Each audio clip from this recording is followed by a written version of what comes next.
Today I'm here to brief you about the general syllabus of the zoology of BSc Medical first year. In this subject, we are going to study about cell biology in first paper. In second paper, we will study about non-quadrates 1 in semester 1. In semester 2, we will study non-quadrates 3, non-quadrates 2 and ecology. In semester 1, both the theory papers will carry the 35 marks each and internal assessment of 15 marks each. The practicals of both the papers will be taken collectively of 50 marks. In semester 1, the paper 1, cell biology, and all the papers will have two sections, and in papers 4 long questions will be there from each section, and the students are required to attempt 2 questions of 6 marks each. The C section will have short answer type questions, 11 questions of 1 marks each, and all the questions in C sections are compulsory. In cell biology paper, the section A has the first topic, which is overview of cells. We will discuss about the cells, what are cells, who discovered cell, what are the general features of the cell theory, the cell principle, the prokaryotic and the eukaryotic cell, principles of light and electron microscope. In second topic, we will study about the plasma membrane, the various models which was proposed for the plasma membrane structure, the transport across the membrane, which is the active and the passive transport, facilitated transport, endocytosis and exocytosis. In the third topic, there is about the discussion of cell-cell junction structures and functions, which are tight junctions, adhesive junctions, gap junctions. And in the last topic, we will study about the structure and the function of endoplasmic reticulum, Golgi apparatus, lysosomes and ribosomes. In section B, we will study in detail about the mitochondria, cytoskeleton, nucleus and cell division. So this is about our first paper, which is cell biology, and today we will start with the general introduction of the cell biology, the general introduction of the cell. Basically, cell biology was earlier considered as cytology. It was only considered with the structure of the cells, but now it has been expanded to different functions, the diseases which is called, the transport, everything is included in the cell biology. So this is the cell biology paper. The basic unit of the cell, unit of the life is cell, and this cell was discovered and described by Robert Hooke in his book, which is Micrographia, in 1665. Apart from the cell basically has in the center a nuclear material which is either DNA or RNA, and this nucleus was discovered by Robert Brown in 1831. After that, the Dujardin, one more scientist, discovered that in between the cell membrane and the nucleus there is a semi-solid liquid which was referred by him as sarcode in 1835. The same material was also discovered by Purkinje, and he coded the term protoplasm in 1840 about the sarcode. Then there were 2 scientists, Stringer and Sachwan, which presented the cell theory, and gave some postulates about the living organisms. According to them, the living organism is formed of different kinds of cells. These cells are bounded by the membrane and in some cases by the cell wall, and they have in the center there is nucleus, genetic information. All these cells are alike in structure and function, and the different function of the cell is because of the activities and the interactions of all the cells of the living organisms. But the cell theory has certain drawbacks. Firstly, the protozoans are not cellular, they are acellular, and according to them, the living organisms are usually multicellular. Bacteria and Bluegreen algae do not have an organized nucleus, but they propose that they have a centrally placed organized nucleus. And in certain fungi, the hyphae is composed of multinucleated mass, which was not proposed by the cell theory. So there was some modifications to this cell theory, which was then applicable universally to all living organisms. This was given by Rudolf Virchow in 1858, and it is referred to as the cell doctrine theory or the cell principle. Rudolf Virchow is also popularly known for his statement, which is hominis cellula acellula. That means a cell originates from the pre-existing cell, and there is no de novo synthesis, that a cell does not originate itself, but it originates from the pre-existing cell. So some of the basic points of the cell principle are that the life exists only in cells,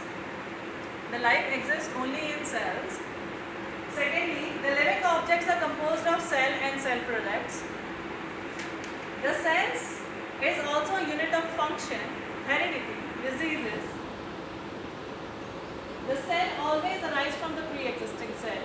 Therefore, the ancestry can be traced back down. Function of an organism as a whole is because of the activities and interactions of all the kind of cells. A cell, through an integral part of an organism, can act, it can grow, it can divide, and life passes from one generation to another generation because of the cell. This cell basically has certain kind of properties. These are the four major properties of a cell. First is the autonomous existence. A cell is an autonomic unit. It can grow, it can divide, it performs its own metabolic functions. There is exchange of matter and energy in the cell. So there is autonomous existence of a cell, and it is that a cell in an organism or a tissue, the two neighboring cells are totally different in their physiological states from each other. That means they are autonomous unit. All the cells are organized in a particular way. They organize themselves so as to perform a specialized kind of function. Cells organize to form tissues. Tissues then collectively form. They organize to form the organs. Organs organize to form the organ systems. The organ systems organize so as to form the complete organism. Then differentiation, dedifferentiation, redifferentiation. Basically, a cell has the nucleus, which consists of all the genetic information. This genetic information determines the expression of the cell, what is going to be the fate of the cell. So whenever at some places there is differentiation of the cells, that means some of the genes get suppressed in the cell and the rest expresses.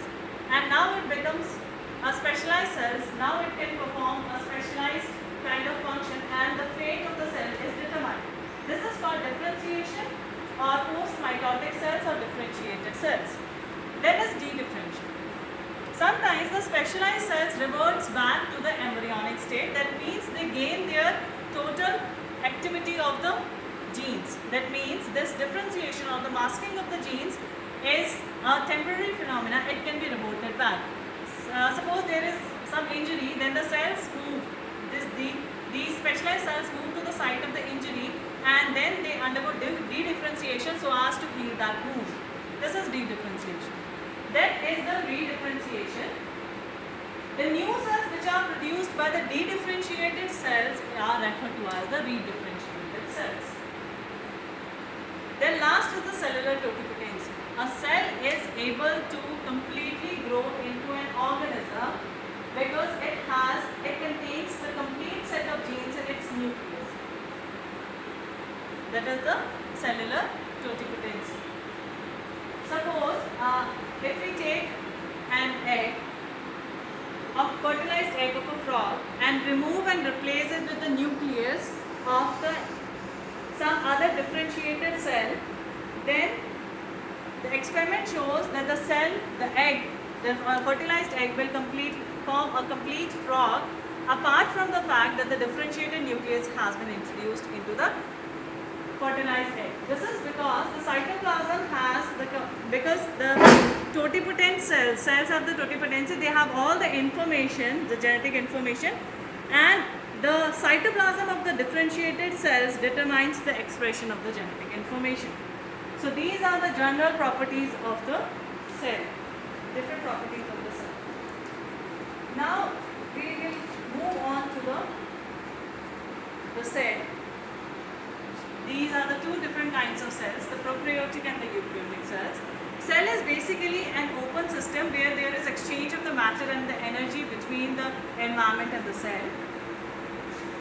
And the cell exchanges matter, which is food, oxygen, water and salt for sustaining their life, for growth and division, and energy to operate the metabolic processes. In turn, they also give out the matter, which is waste products or secretion, and energy in the form of heat. So there is dynamic equilibrium between the environment and the cell. And in the cell there is compartmentalization. The cells also have certain kind of compartmentalization so as to distinguish the cells from the outer environment and also distinguish the different components which are present inside the cells. So this is the basically there are two kinds of cells, the prokaryotic cells and the eukaryotic cells. These two cells are classified on the basis of organization of their membrane the variety of cytoplasmic organelles, and the complexity of the nuclear region. First, we will study about the organization of prokaryotic cell. Prokaryotic cell are the primitive cells. They are single membrane cells. They include the bacteria and the blue-green algae and also the spiralium, spirochete, E. coli bacteria. They basically, the prokaryotic cells are single membrane structure. Prokaryotic cells are comparatively smaller. Their size ranges from 1 to 10 micrometer. Prokaryotic cell consists of three components: the outer covering, the outer covering,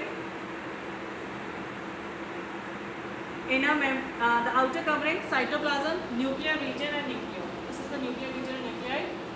This is the cytoplasm and the outer covering. The outer covering basically has three layers: inner cell or plasma membrane. This is the plasma membrane. Then the cell wall, and lastly the slime layer, outer slime layer. Firstly, the cell membrane. The cell membrane is thick and flexible. The first membrane which surrounds the cell is the cell membrane. This blue one is the cell membrane. This cell membrane is thin and flexible. It is composed of lipids and proteins, and they control the movement of the molecules. It also carries the respiratory enzymes for energy releasing reactions. And in some bacteria, it forms enfolds which are referred to as the mesosomes. These enfoldics, these are referred to as the mesosomes, and these mesosomes bears the respiratory enzymes. And in some cases, in photosynthetic bacteria and in blue-green algae, there is photosynthetic lamina which carries the pigments for bringing about the photosynthesis. Then is the cell wall. The cell membrane is surrounded by the non-living rigid structure which is referred to as the cell wall. This yellow one is the cell wall. It is rigid and non-living structure. In gram-positive bacteria, it consists of single thick layer which is formed of peptidoglycan and teichoic acid. And in gram-negative bacteria, it is composed of three layers: peptidoglycan, periplasmic space, and outer membrane. Lastly, many prokaryotes have a cell wall, have around the cell wall a gelatinous coat which is called the slimy capsule. This is the slimy capsule, this complete yellow one. This is the slimy capsule. This slimy capsule varies in its thickness and composition. It is largely formed of polysaccharides, but sometimes it can have polypeptides and other components.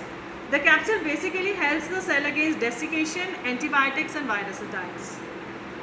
Protein functioning as enzymes and recognition molecules are also present in the walls. Then the cytoplasm. The cytoplasm of the prokaryotic cells is very simple. It does not have any kind of membrane-bound organelles. It consists of proteins, lipids, glycogen, and inorganic ions. It also has ribosomes, tRNAs, and mRNAs. The ribosomes which are present in these are the polyribosomes. The ribosomes are clustered so as to form the polyribosomes. The ribosomes which are present in prokaryotic cells are of 70S type. These 70S types are formed of two subunits, the 30S and 50S subunit. It has three different sized rRNAs, the 23S, 16S, and 5S. The cytoplasm of prokaryotic cell does not show any kind of streaming movement which is referred to as cyclosis. Phagocytosis, endocytosis, pinocytosis, phagocytosis, exocytosis does not occur in prokaryotic cell. Prokaryotes may also contain deposits of polysaccharides or inorganic phosphates. Then is the last structure of the prokaryotic cell. First one was the outer covering or the membrane, then the cytoplasm, and lastly the nucleus. Basically, the nuclear material is in the circular form in case of the prokaryotes, and it is not surrounded by any kind of membrane. It is therefore referred to as the naked nucleus, and this naked nucleus is referred to as nucleoid. It consists of single chromosome, therefore it is haploid. It is the prokaryotic cells are haploid.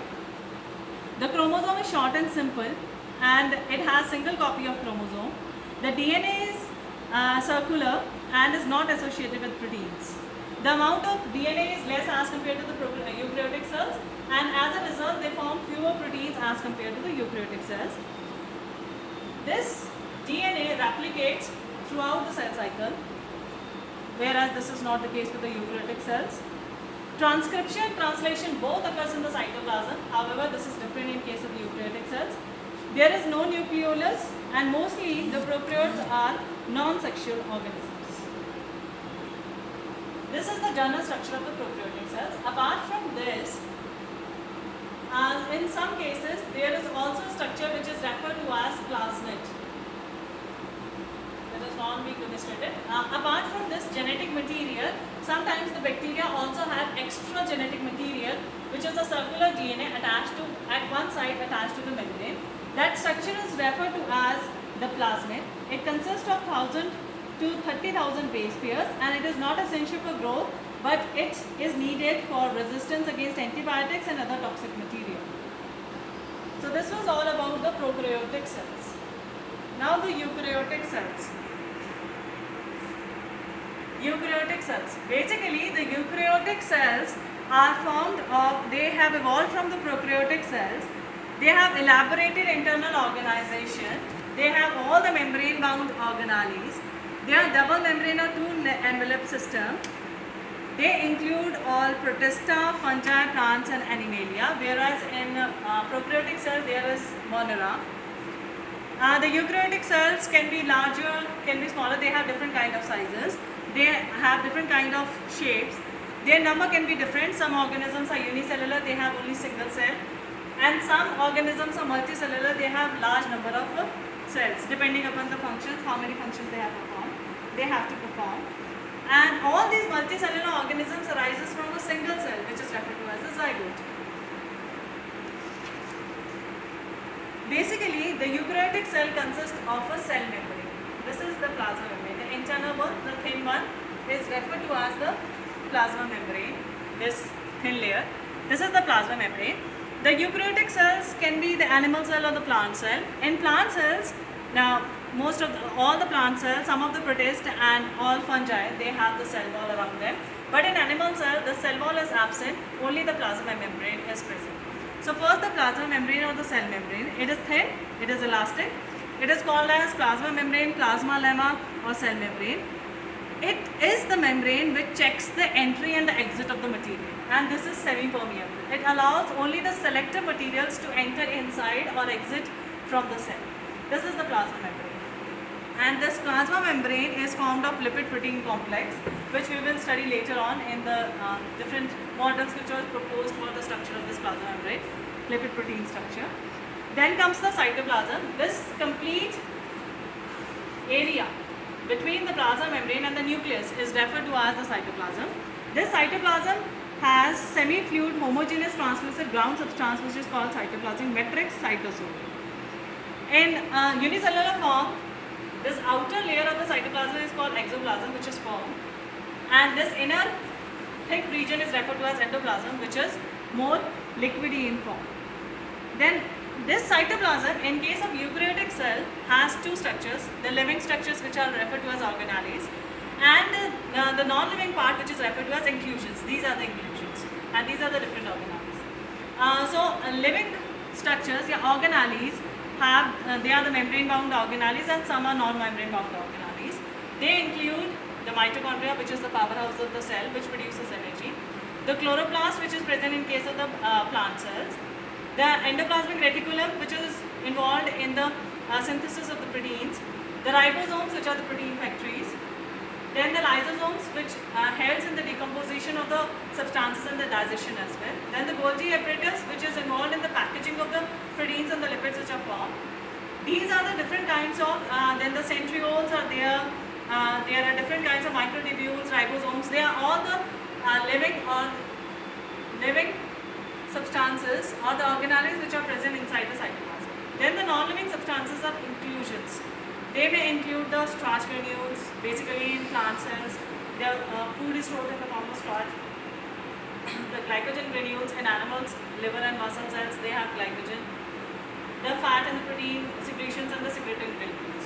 So this is the general structure of the eukaryotes. So this was about the prokaryotic cells and the eukaryotic cells. In next lecture, we will discuss about the difference between the prokaryotic and the eukaryotic cells. Although I have explained many of the differences during this description of the prokaryotic and eukaryotic cells, but we will discuss this in next lecture. Thank you so much. Until next lecture. stay safe and stay new. Thank you so much.